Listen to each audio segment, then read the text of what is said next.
Почему не принимает Европа Турцию? Она боится. Что мы-то не боимся? Турция 70 лет назад население было 17 миллионов. Армия турецкая самая сильная в блоке НАТО. Миллионная армия. У немцев 300 тысяч. Немцы это уже не солдаты. Турецкие солдаты основа сухопутных войск НАТО. 150 миллионов турок через 30 лет.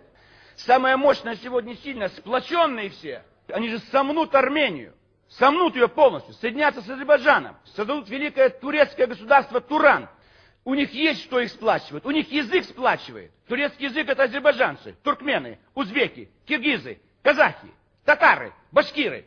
Их, наверное, 200 миллионов, если всех собрать. Турки, Азербайджан, Туркмения, Узбекистан, Казахстан, Киргизия.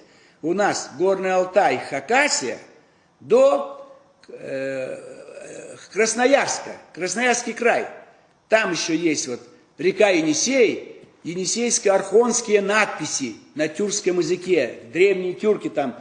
Все офицеры азербайджанской армии, туркменской, узбекской, казахской, киргизской, все проходят обучение в военных училищах Турции. Они планируют создать военный союз тюркоязычных стран и народов. Представляете, что это будет? Тогда мы не сможем и свою военную силу использовать.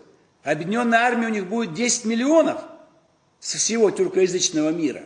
Ну и в конце концов многомиллионная армия тюрок может начать вторжение в китайский Туркестан и раздербанить Китай. Вот их голубая мечта.